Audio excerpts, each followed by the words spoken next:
relationships actually go a long way to determine how we live our lives. And then let's go back to the beginning when God created Adam, and it saw that Adam could not. Sorry, 1 minute. I don't know what that is. So that Adam could not. It was not good for man to be alone, pretty much. And then God, out of the ribs of man, created Eve, and God saw that it was good. And even though Adam had been giving animals names for some weird reason, the Bible lets us know that there was no found one that complemented him, Adam, until when Eve came. And immediately he saw Eve, he said to himself, "Oh, this is bone of my bone, flesh of my flesh. She shall be called woman." And it's amazing how instinctively Adam knew that he was connected to Eve in some way. And of course, from Adam and Eve, we all are offsprings of that. And now God saw that Adam could not be alone, but it was not good for Adam to be alone. That's why he created Eve. Now, if we try to put that into our lives, it means that we cannot really do life alone. Pretty much, I guess that's the point I'm trying to make. We cannot do life alone. And somehow God puts in our journey, God puts people in our way as we're first of all born into a family. So we have our siblings, our father, our mom, our parents, we're born into a family, we have relatives, and then we begin to grow our own family. But before that, you go to school, you have friends, you make friends, you go to primary school, secondary school, university. Along that journey, you meet a bunch of people. Now, do you know that more or less your life's path actually is dictated by the kind of people you meet and how you interact with them? It's not clear, like nobody tells you that, but do you know that most people that went to let's just say a super rich school, the schools for the super rich, right, folks, and they have like friends or they made friends then. Most of the businesses you see now are from people who knew themselves back then, either from secondary school, either from university, or just general friends. But in a way or two, the connections they've gotten back then is what is aiding them in their life journey even now, right? And this just to tell you how deep sometimes the relationships we find ourselves in affect our lives. It's our goal today to share practical frameworks that not only shows you the pattern that can be sabotaging your relationships. It doesn't really matter whether it's romantic, friendship, with your spouse, with your lover, any kind of relationships, and to show you possible ways that you can attempt to bridge some of these gaps that we find ourselves in, that stalls our growth in the various relationships we have. Okay, so understanding patterns, identifying blind spots, and then we challenge ourselves for a month. At the end of this lesson, we do like a 30-day relationship reset. Challenge ourselves for a month. Okay, I've learned this thing. How can I implement it to better the relationship that I am in right now? Okay. Okay, so quick question. Let me know in the chat. Are you dating? Are you married? Are you in a relationship? Are you single? Okay. So let's comment, guys. Let me know what your answer is to that question. Let's use that. Choma, are you dating? Are you single?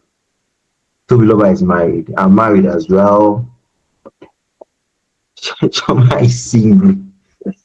Choma is really single. All right. Well, hey, in Tikan. Who else is on the call? Patrick, Abraham, let us know. Are you single? Are you married?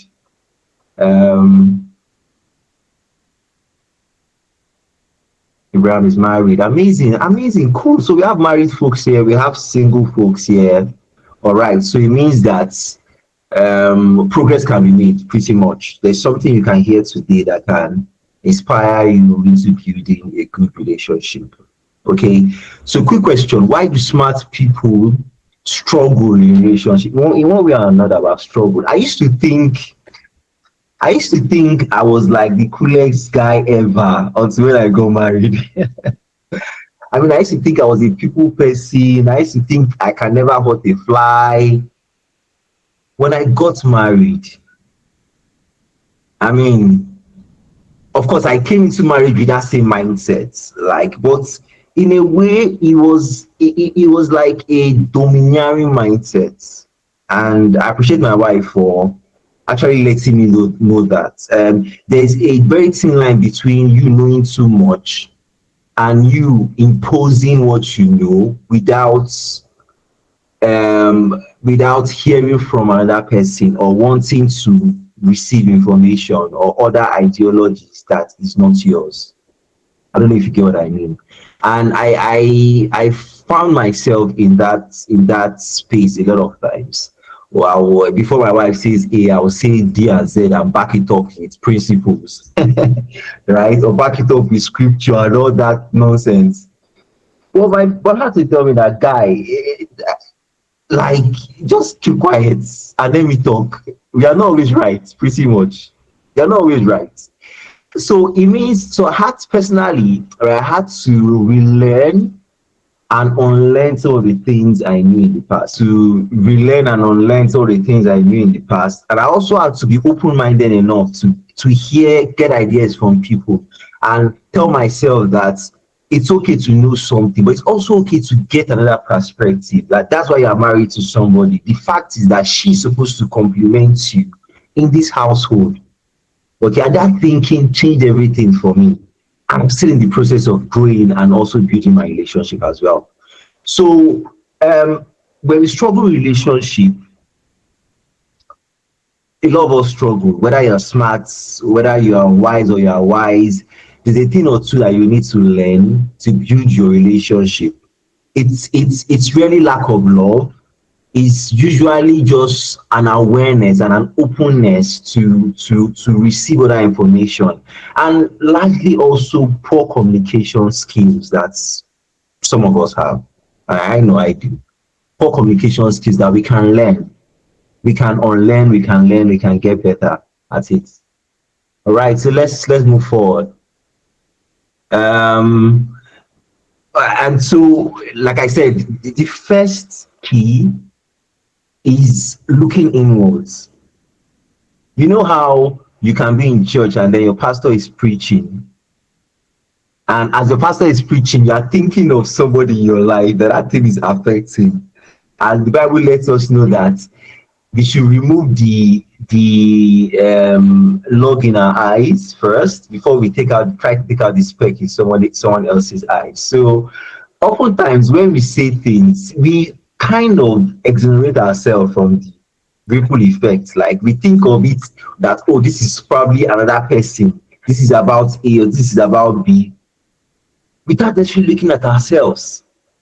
So the first key thing here is looking inwards and not blaming others.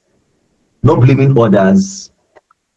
Okay, accepting full responsibility of your life and how you improve your relationships. Becoming relationally mature. There's a thing like that. You can become relationally mature, and we'll learn how. Okay, so looking inwards, the first thing, like a pattern check. Okay, if the conflict still shows up in one or two people and they're talking about the same thing and it has a similar outcome, right? Somebody tells you that, oh, you're raising your voice, or oh, you're shouting, and to you, you're not shouting, you're just raising your voice. And you get into an argument with maybe somebody, a person tells you that, oh, why are you shouting at me? And you're like, I'm not shouting, I'm just talking. And you get into another argument with maybe another day, another person. The person says the same thing. Guy, why you shout? That kind of thing.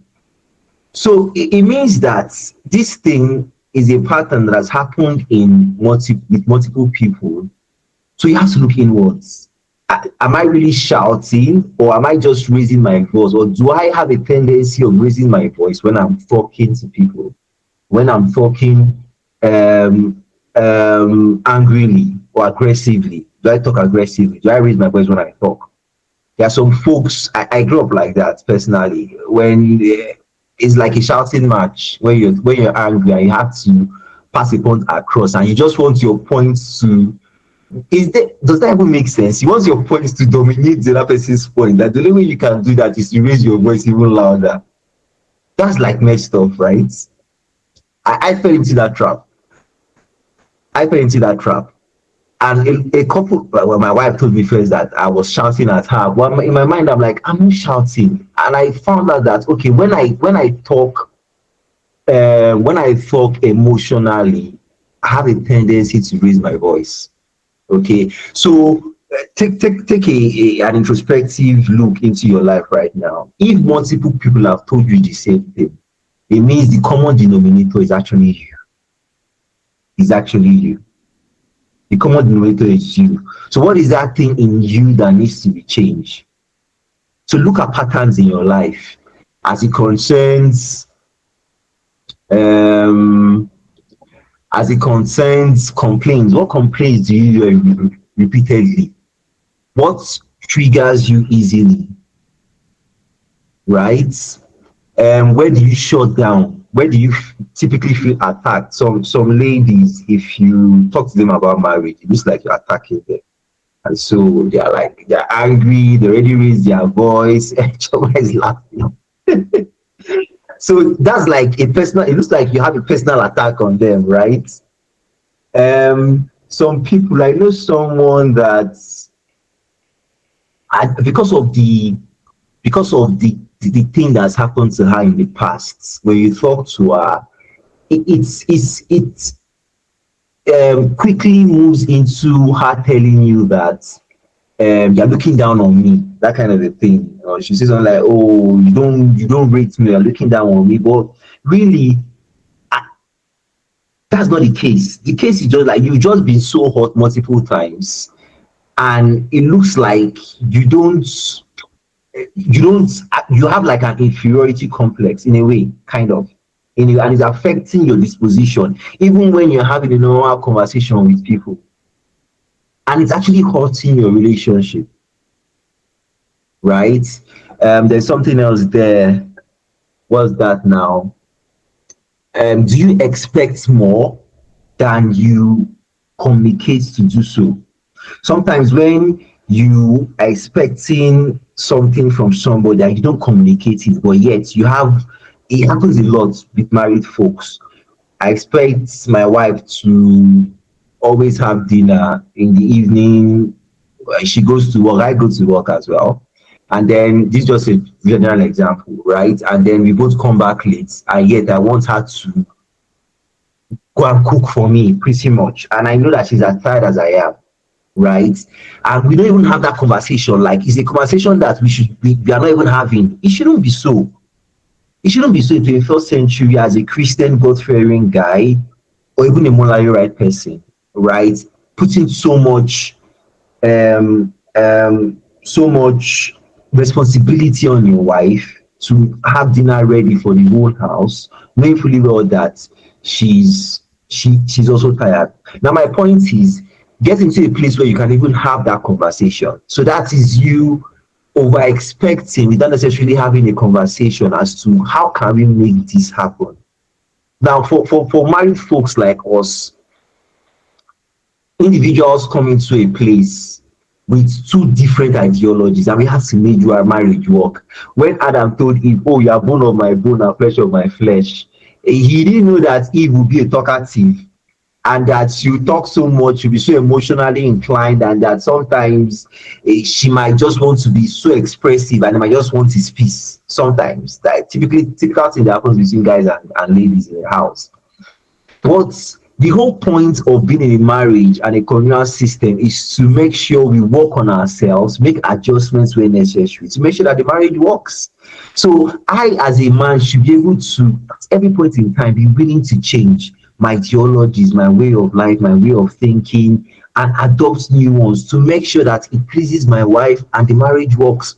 The same thing also for a woman. At every point in time, she'll be able to make sure she's in a space where she's open-minded to take corrections, to take changes, to drop this, to pick up this, to make sure that our marriage works.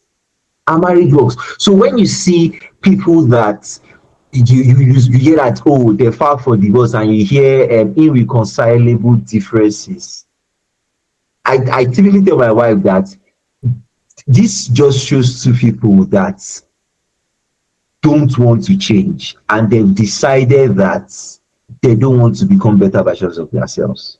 That's solely what it means, because everything can be changed if only the parties involved are willing to make that change. Everything whatsoever can be changed. A man that is promiscuous can change. A lady that spends so much money can change. A man that chases women can change. A man that drinks can change. A lady that keeps the wrong friends can change. Anything can change if only both parties involved are willing to change. All right, so look at patterns. It's a ownership shift. Healthy relationships begin with, what is my part in this? When you get into a conflict with someone else, you should ask yourself, what is my part in this? What have I done wrong in this matter now? Right? Well, the other part, I know we all fall into that trap. The other part is, why are they like this? Or why are you always like this? I know I tell my wife that a lot of times. Why are you always like this? Right? Can't you just listen for once? The truth is actually that you are the one not listening, because if I'm laughing because it happens a lot of times. Do you know, I can have like a solid 10 minutes conversation with my wife, and then I'll respond. I'll respond like I've listened to what she has said. And she'll tell me that I did not really listen to what she said. And I'll be so confused, and I'll be like, what do you mean I didn't listen? Based on what I've heard, this is my response. And she's like, this cannot be your response, because if this is your response, it means you did not hear what I said. So it means that it's possible to actually talk to somebody without actually listening to them. Right? And so when you listen, what you should ask yourself is, what is my part in this whole dispute? What have I done wrong? And of course, this is not saying that the other person has done something wrong, but this is saying that you should take ownership of your disposition to this fight or conflict or relationship first, and then be at peace with yourself, so that the conversation that will happen afterwards will always be light, supposedly, not aggressive, not in anger, not in bitterness. It will be light, and I'll show you how those conversations can proceed as we move along the webinar. But ask yourself, what is my part in all of this discussion or situation now? Okay. Taking emotional responsibility. Now, some examples of unhealthy patterns. You made me angry. You made me feel small. Again, this is shifting the blame on somebody else that you maybe had a discussion with. Oh, you did this. Oh, you did this. Right? Now, healthy shifts will be understanding how you felt emotionally from that situation. Okay, I felt angry when you said this. Okay, or I don't really understand what you mean by this, and I need clarity on that. Again, think of the relationships that you have now: your spouse, your friends, your brother, your sister, and the times you've had issues with them. How did you resolve such conflicts? Okay. Now, take responsibility for your triggers. So if somebody is raising his voice, is take responsibility for that. Take responsibility for your tone. take responsibility for your reactions. Or you're angry, you fling things, or you're angry, you break your own TV that you spent money to buy out of anger. Okay, so let's again, one of the a philosopher would say the biggest secret is knowing yourself, and it's a journey because even me that is saying all this, I'm not even saying them as someone that have actually mastered all of these things. It's a journey that everybody still has to learn every day. Okay, so know yourself, know your triggers, take responsibility for your tone, take responsibility for your reactions, take responsibility for your triggers as well. Taking full emotional responsibility. Okay, so this is the first major thing that we should see all our relationships, all our communications. We can see it through this lens. Is the research framework. Philosophers use this research framework. Okay, an acronym research. R there is for reflect before reacting. Reflect before reacting. E is express clearly. Be clear on your discussion, be clear on what is making you angry, be very clear. If you don't know yet, it's okay, it's okay not to know yet. You can even tell the other person that, oh, I'm angry now, but I don't really know what's making me angry, but it will come, and once it comes, I'll let you know. All right, set boundaries respectfully. If somebody is always fond of hitting things, it just let the person know that you don't like this, and you will not have a conversation if the other party keeps hitting things or throwing things around. And we can actually, it's okay, we can revisit this whole conversation when you're in the right frame of mind. But if you are shouting, you are throwing things around, you are punching me, permit me, sorry to use that word, I'm not having it. Or that's a clear boundary. If you cannot give me, if I've asked for maybe 5 minutes of your time and you cannot give me undiluted separation for 5 minutes to listen to what I have to say, then maybe it's not even what our relationship is not even what progressing to the next direction in the first place, right? So no distractions. So again, some sample examples of setting respectful boundaries. E is empathize with their perspective, that the perspective of the other party. And then T is take responsibility for your part. Again, taking responsibility cannot be by exercise. Always take responsibility for your part, because ultimately the goal is to become the best versions of yourself again. So take responsibility for you. So let's look at all of these things in detail. The first one, reflect before reacting. Ask questions like, what am I feeling now? What story am I telling myself? This thing that this person is saying, how is it affecting me? How is it affecting me? Okay. Is this about now? Is this about something that happened in the past? You see how couples do a lot of things, a lot of this as well. When something happens and then you'll be like, oh, that's the same thing you did last week. Or can I remember when you did this thing last month or last year? That is even after saying you forgiving the person, all right? But then somewhere in your subconscious, that hurt is still there. And ideally, if we really truly forgive and forget, we shouldn't bring back past things where we're talking about discussions about today and about now. Right? Yeah, you're arguing with someone that you be like, no, nobody same thing you go to last year, or this is that not what you did last time. I mean, come on for here, you can never change, that kind of a thing. That's even after saying that you forgiving the person. And we forgive, we don't forget. But that's not what the scripture teaches us, right? So we need to keep learning and just striving to become better. Okay, so pause creates maturity. Don't be in a haste to jump into conclusions when things happen with your friends, with your colleagues. Sometimes pause and think of what you want to say before you even make a statement. Express clearly. I talked about that.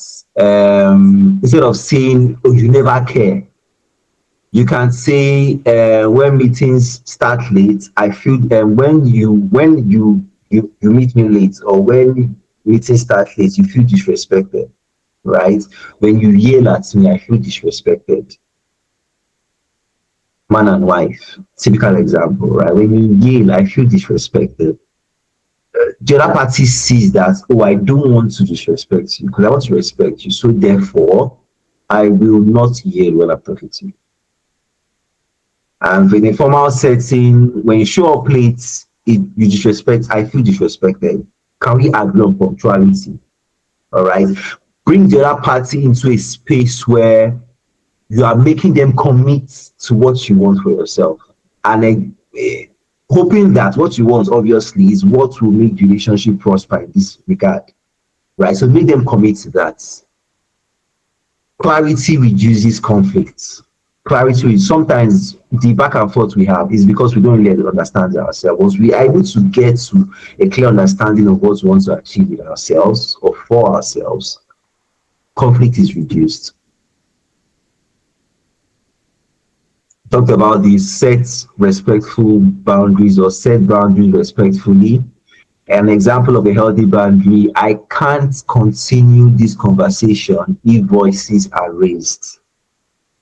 Way better than telling somebody, "Oh, you are toxic," that kind of a thing. Or, "Oh, I don't like you, I don't like your behavior. I don't like your behavior." All right. So boundaries protects connection, not destroy it. So man and wife, set boundaries, commit to something, commit to something. Do we, it might be difficult, but this is a good example. Agreeing that, oh, at social times in the evening, we'll have an hour to just put out our phones and just talk with ourselves, just share about our day. How's your day been? For singles like Choma, right? If you're chatting with your friends, or just talk about your day, just distress, or just watch a movie, right? Have that personal time. That sometimes we need to set boundaries from ourselves. You can doom scroll and then just keep browsing, moving from Instagram to TikTok to LinkedIn to WhatsApp, Instagram, TikTok, LinkedIn, WhatsApp, and before you know it, your mind is just overwhelmed. You are tired, but you can't drop your phone. So sometimes we need to like set that boundary that so and so time, I'll drop my phone, I'll reflect about what my day has been like, what I've achieved in the day, what corrections I'll need to make, and all this stuff, just so you can reposition yourself for the morning that's coming next. So empathize with their perspective, that is perspective of the other party now. Okay, you don't have to, I like this, you don't have to agree to understand. Okay, don't forget that. You don't have to agree to understand. Um, Ask yourself, what might this person be feeling right now? Okay, what pressure are they under? What fear might be driving them to say this, right? When a friend of yours complains to you about not meeting the right guy, just as an example, not meeting the right guy, and then she's trying to make a decision. um she just wants to get into a relationship, and it's clear to you that this guy she's trying to hook up with is not the right guy, because you particularly know that this guy has two girlfriends already that you know of.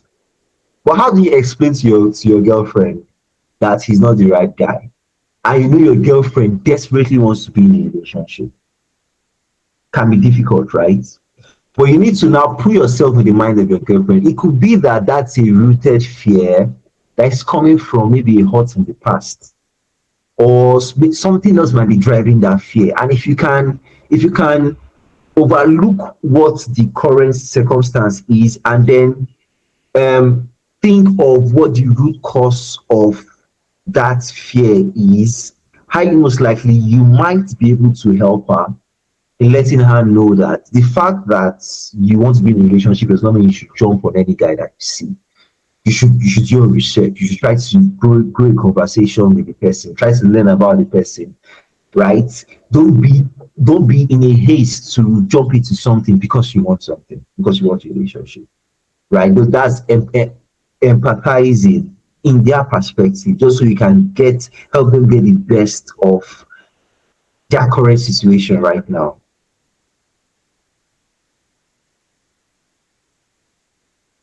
Okay, so rounding up now, becoming a better you.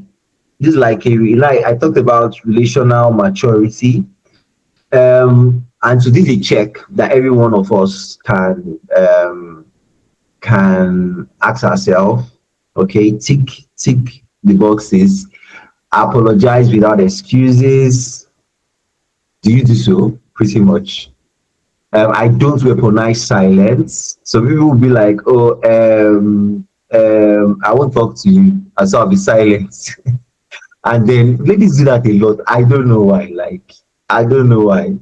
Like, you're angry about something. It's obvious you're angry about something. And then I've tried to settle it, but you're not having it. Maybe because you're not in a good mood, and that's fine. But it's not affect every other thing. Like, okay, normally I was supposed to maybe walk you out, and then because of you're angry, you allow me walk you out again. You just go out, or we're supposed to do something together. Because of you're angry still, you won't want me to help you with that thing again. So it means that, so to me, well, ladies might have a different opinion. Isika, maybe you tell me if I'm wrong, but to me, I feel like the fact that you're angry about something, don't use it as a weapon to affect every other thing that you have going with somebody. You can actually, guys do love isolation. They isolate that event and then treat it as it is. But women kind of, I don't know, but something that happens to them actually affects other aspects of their life. I don't know. I don't know why. All right. So don't weaponize silence. Don't gossip. Instead of confronting, be open to have hard, tough conversations with your partners, with those you're in a relationship with. Be open to have, don't block somebody, block the person on WhatsApp, block the person from seeing your story. And the person doesn't even know why you're blocking them, right? They're just like, ah, this person blocked me, Sha. What did I do? That kind of a thing. Have hard conversations when there's a need to. Okay? Address issues early. Don't keep score. You get, I'll do my own back. So it's now 1-0, 2-1, 1-2, 2-2. You get, they'll say first to do no the pain, and second to do the pain. That kind of a thing that we did when we were kids. You can't do that. Imagine Elon Musk and his friends. They're like, this is not their deal. In my mind, I feel so, right? Because you have to just live up, grow above certain things to get the best out of relationships that you find yourself in. Because I don't feel relationship is the problem per se, because we find ourselves in one relationship or another. The question is, are we actually maximizing that relationship, or is it just falling off? There are some relationships that it's clear that this person should be your mentor. The person, you shouldn't be arguing with that person on certain things, even if you are right. Do we know that? Sometimes, even if you are right, you keep your rightness to yourself. Yes, because in this regard, it's contextual. What I'm saying is contextual, because in this regard, you want your relationship to that person is kind of streamlined. You want something from that person because it's obvious that that person has outperformed in a particular area, and that's why you're in a relationship with that person. So the relationship, in as much as is equal, because you people are relatable, but the person is actually above you. So sometimes you might have to just keep your ideas to yourself and listen to the idea of the person, and then make a decision if it's the right one for you or not. That can help somebody. I know I found myself in such difficulties, especially when I'm dealing with people that I respect or older people or more mature people that I see them as mentors. And sometimes they are telling me things that I clearly do not agree with. I can't obviously confront them because it does see me as disrespectful, somebody that is heady, somebody that is unteachable. But also listening to them does not mean I must take the advice, right? So we should be able to know how to manage those relationships and know how to deal with people accordingly as well.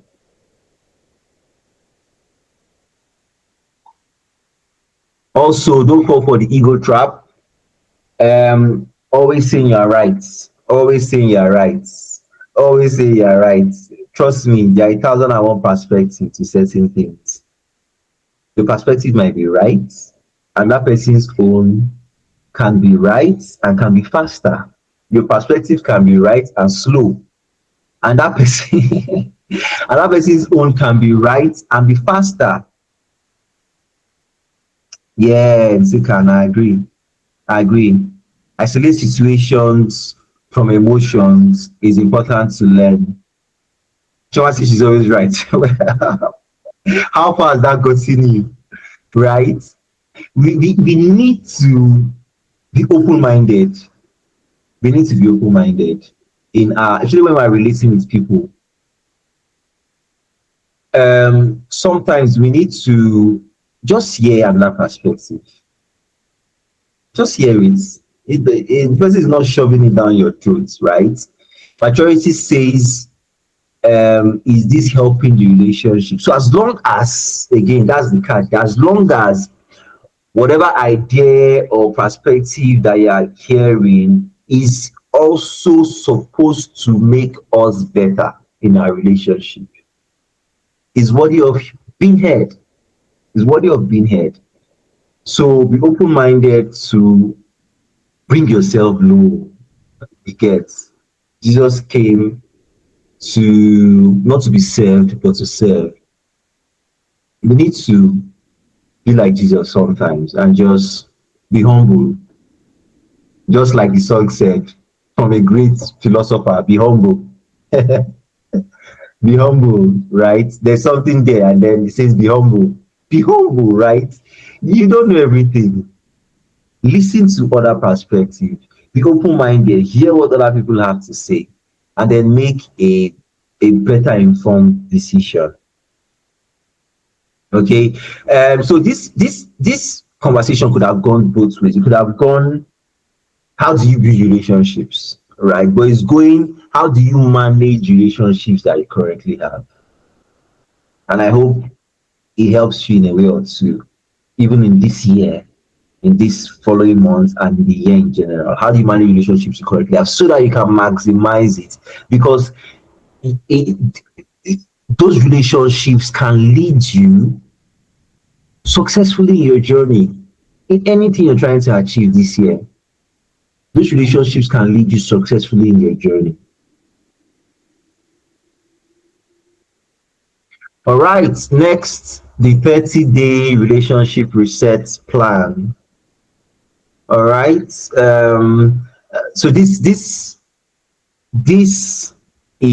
a 30-day plan, and the goal is to consciously carry out these various activities for the next 4 weeks and introspect and ask yourself if you've grown in your relationship building, right?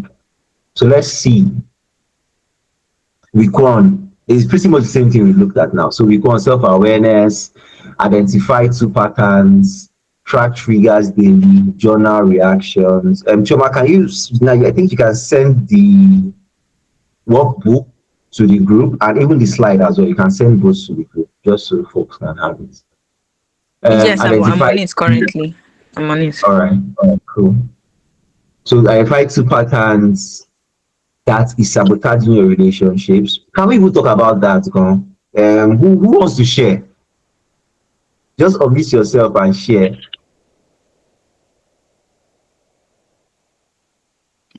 Um, oh, Choma muted her mic. Who has, based on what all I've said, who has clearly seen a pattern that needs to be changed in their lives? I have. In sequence. All right. Can you share what's that pattern? Um, I think it would be actually having hard conversations. Hmm. So again, I always don't want to say the wrong things, so I kind of go quiet. But I guess it's important to talk. It might be better to put it out the way it is and let the person say, no, this is not the angle or this is not the perspective. And we settle it once than keeping quiet and saying, I beg, I don't want to say what you will now use to judge me tomorrow. And then we are still unconsciously or carrying hurts that we could have dealt with, trashed out, understood, and moved on. So that's one thing I do, which I think I need to do the other way. Better we have the hard conversation, we understand ourselves, and then it won't happen again than not having the conversation at all. Yeah, yeah. And then the shocking thing, I totally agree with you, Nsikan. Two things can happen there. Oftentimes, when you don't have that hard conversation, and then you see the person maybe in a month's time, in a year's time, even in 8 years' time, and when you bring the topic back, person will be like, "Oh, that's not what I felt about it. Oh, why Yeah. did you tell me about it?" That kind of a thing. And Yeah. you'll be like, "Oh, I should have just mentioned it." And Yeah. then what is supposedly should have grown is never done. It's It's never never, done. yes. You're correct. Never done. You're I, correct. I, I tell my well, my wife is like, "Oh, I tell her what was that can happen." They're trying to ask, does it out? I'll to ask for a loan. I'm like, oh, I need this money. Oh, this person see me as someone that don't have money. Because I had money, but the money I had to use it for something else that was mandatory. I also needed money. It was like I wanted to achieve two things in the same time, and I had to achieve it. I had to achieve it. So I actually used my money for achieving one thing, and I had to borrow money from the other person. And I like, but I just told my wife that my wife was like, "Guy, you asked this person money. Are you not ashamed of yourself?" I'm like, "What's the worst that can happen? Is it that yes or no?" Abby? There's no shame in this thing, you know, like so long as the person knows that I'll pay you back, I'm not running away. What's the worst that can happen? If you say no, fine. It's not about our relationship or our friendship. If you say yes, even better, right? So you're asking for a loan for somebody, you're asking for money, you're asking for anything you're asking for. It's only yes or no. What's the worst that can happen? So go ahead and do what you need to do. Live your life to the full, right? Have the hard conversations. My wife was trying to tell me one day that I don't know. I think she saw me. I think she saw me right looking at another lady, and she didn't know how to tell me. I mean, I didn't know. Like you know how guys are fond of that. Like they just look. You're driving and you just somebody catches your attention obviously, and then you just look. Even if you stay at some point and then you focus back, do you know you cannot actually remember what you saw?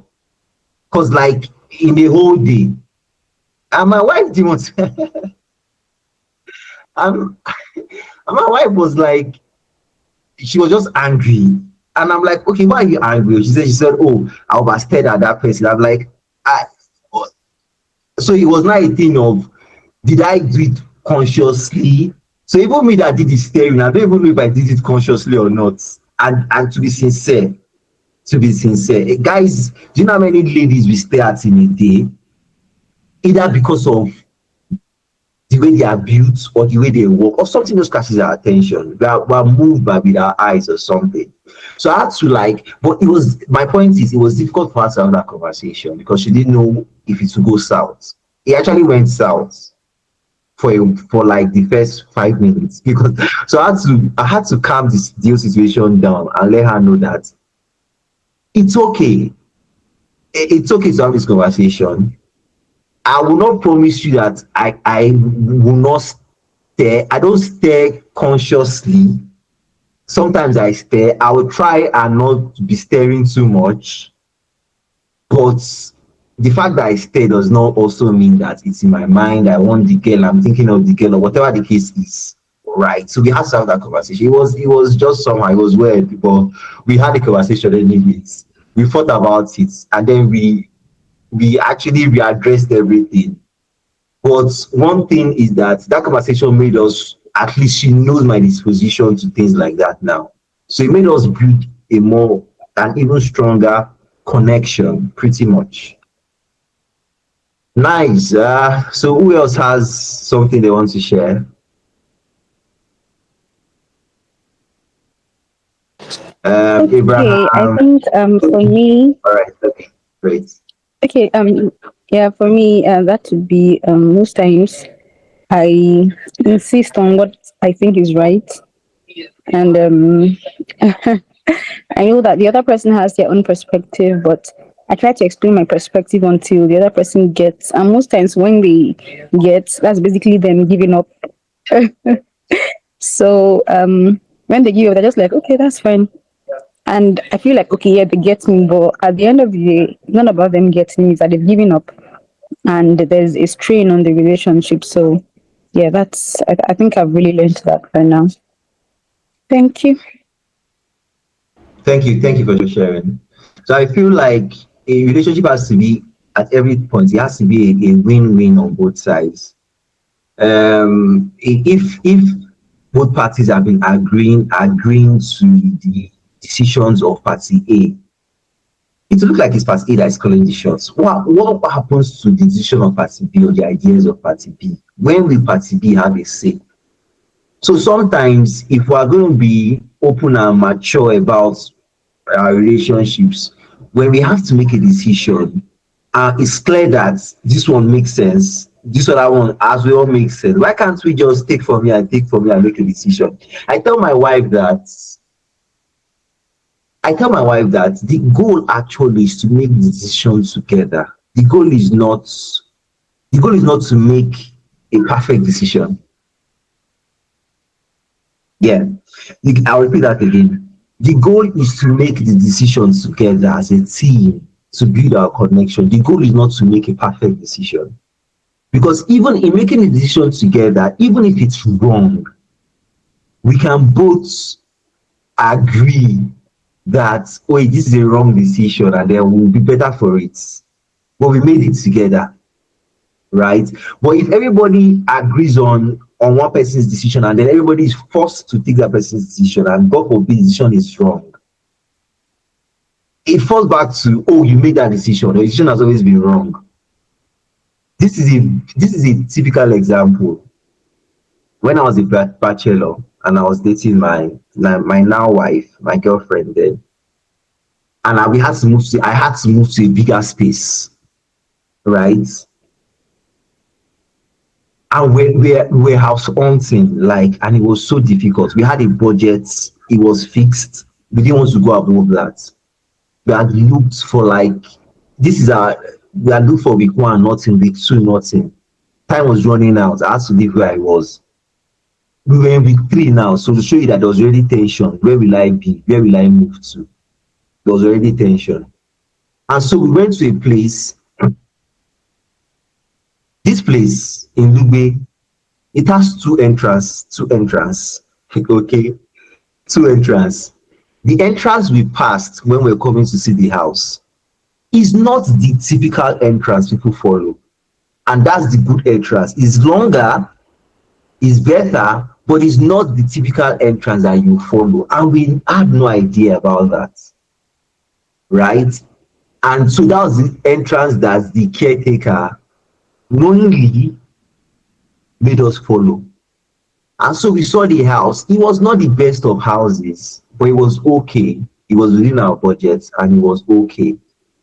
In my mind, I thought, we were like, okay, this is not bad. We'll think about it. I'll come and see it within the week. In my mind, I saw the house with my wife and the caretaker, right? In my mind, it felt like we had made a decision. Supposedly, we agreed that, oh, we'll come within the week and see the house. And if it's good and everything checks, we'll make payment and we'll get the house. Now I made that this we made that I was in the car with my wife and the caretaker. So in my mind, we all made that decision, right? Common sense, right? But so guess what happened? On the Tuesday of that week, my wife was at work. I had to go and see the house alone. So I now followed the typical route that you follow to get to the house, and it's totally messed up. Totally messed up. Number one, it's not motorable. Only bikes can pass there. Now the bike has to go through one. It's like small hill, and the road is so dusty. Now guess what, guys? This is the typical this is the typical route for those living in that area of the house. Now the place we passed that was good is not the typical route. So this is not accessible. The bad road is not accessible. It takes you to the junction. If you are going to town, you get vehicles to town. So the second time I came to the house, I followed the bad road. But it didn't occur to me that that single change can affect my wife's perspective in everything.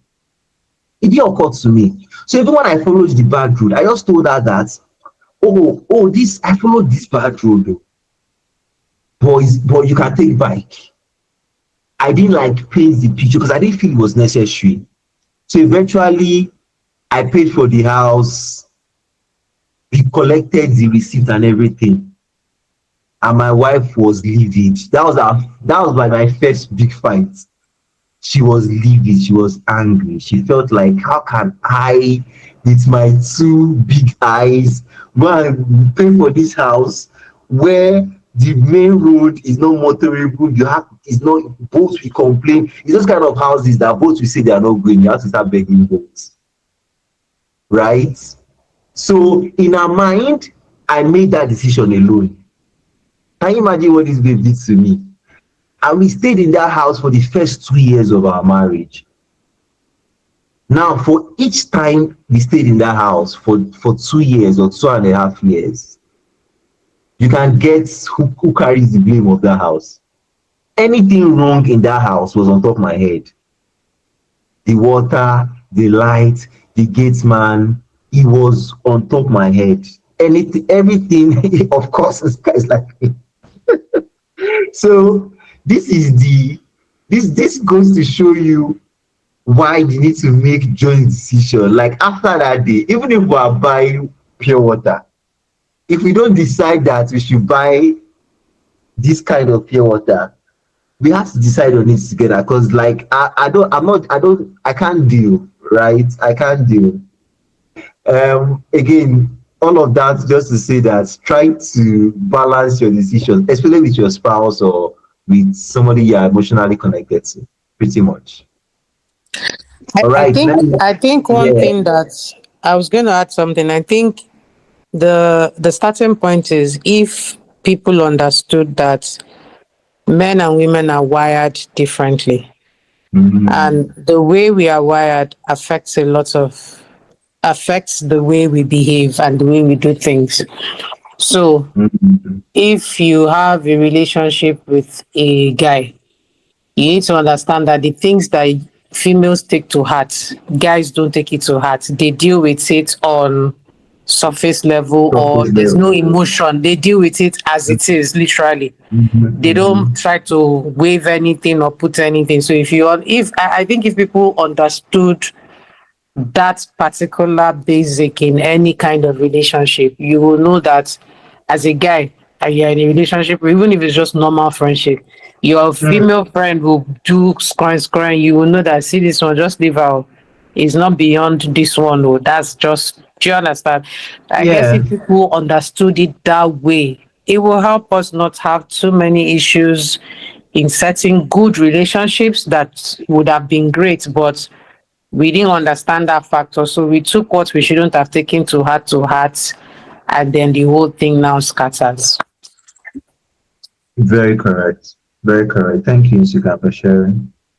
Let me read what Patrick is saying. He's saying that what I'm currently working on is choosing to be kind rather than being nice in relationships. Choosing to be kind rather than being nice. Okay, okay. No.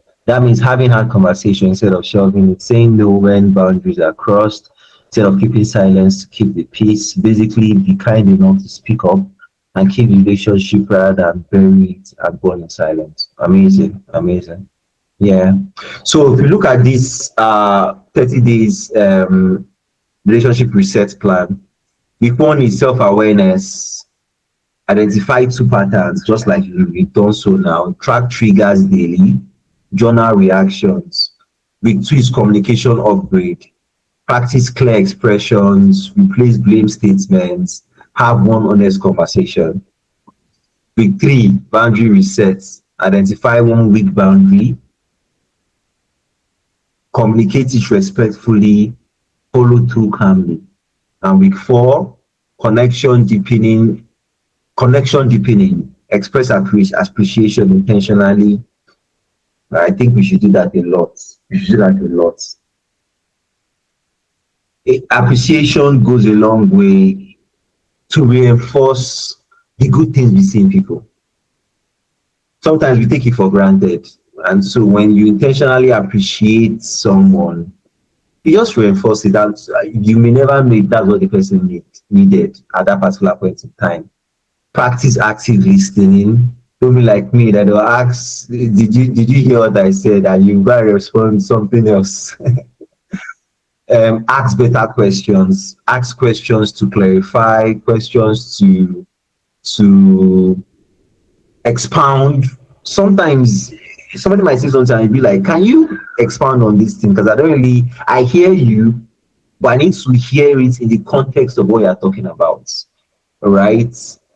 And stop trying to win arguments. Start trying to build better relationships. There's no point in winning arguments. Husband and wife were in the same house, we're sleeping in the same house. We want the same thing for ourselves. Why should we be arguing and fighting and disturbing our lives up and down? Sometimes it's okay. It's okay. It's fine. You are too tired to cook. It's okay. I must not have it my way every time. Let me to go and do something else. My wife will always ask me, where will you be the one cooking? Where will you be the one cooking, guy? Right? I try to help out. Sometimes I cook beans. So my challenge with cooking actually is sometimes I'm scared because I don't she has like her taste and how she wants things done. And sometimes I don't feel like I can achieve it exactly how she wants things done. Right? And she's like, I don't care, just cook and take the stress off me for now, that kind of a thing. Right. So we're still working that out. Okay. So express yes, yeah, for sure, so you can, yeah. I stay in the kitchen with her sometimes. We gist. Sometimes we're in the kitchen, we gist, we cook. And then we learn and then yeah. Identify one weak boundary, communicate respectfully. So guys, this is my admonition to everyone that let's see how we can make this work. Yeah, it's not about the taste, it's about the efforts. That's good and that's right. But it's also about the taste because you don't want to go and waste food in this Nigeria of today's economy. But I guess there's a balance. In everything too. There's a balance. Yeah, so that's it, guys. Hope this helps. We have sent the workbook. The workbook are just like questions. You can answer it at your own spare time or introspect, answer it to yourself, and then make the changes. I want us, if there's one thing we add to our learnings in this year, let us build better relationships. When God brings somebody our way, sometimes God expects that person to be in a particular level before the person gets out of our way, because the person is not in our way forever, right? God expects this person to be in a particular level because of you, and God expects you to be in a particular level because of that person. For the time being. So we should take that seriously. You should take it seriously. And the way you act, the way you behave, even if you are married to somebody, it's just going to be in this lifetime. So it's still subject to time. So why not build the best relationship with that person ever prior to when the person leaves? A quick career path story based on relationships and all. I'd mentioned this random LinkedIn message I got that sparked something new in my life. The guy is in abroad. He sent a message. I did a job for him, and then until I didn't see him face to face until after like a year plus. But then I was working for him steadily and all. And then I literally saw the relationship grow in a space of 5 years, 6 years. This relationship was with me as an individual, as a random individual, from a random person. He had his dealings with me. We worked for a while. I worked full time with him for a while. I worked contract with him for a while. The relationship now went beyond me and went to my family. So the man was now involved in my family and also knew my wife. Imagine what God is doing. The man knew my wife. At some point, guys, the relationship between him and my wife even became closer than between him and me that he met in the first place. So he worked with my wife for close to 3 years, right? As a contract staff. Well, my wife was the staff, he was the one paying and all. And then give my wife a full-time job at some point. And remarkable relationship, right? And at some point, he now worked with us as a mentor, like I am my wife. So he was like our career mentor. Now, it's amazing because this is somebody that we didn't know from Adam. That the person worked with us for close to 5-6 years straight. And when it was time for the person to leave, the person left in less than a month. Well, obviously, something will happen for the person to leave and all, but that's not the story is not about that, because obviously, but the story is about the moral of this story is about the fact that relationships are time bound. God wants you to be a plus to that person's life for that period. God wants the person to be a plus in your life for that period.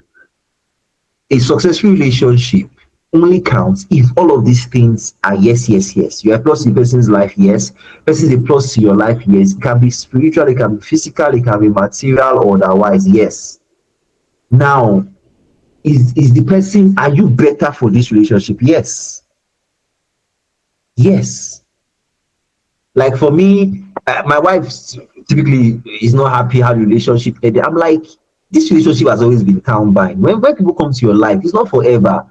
Enjoy it while it lasts. Be the best for this person while it lasts. The goal is that no matter where this person is right now, the person will know that, oh, at some point they met you and it was a remarkable relationship throughout.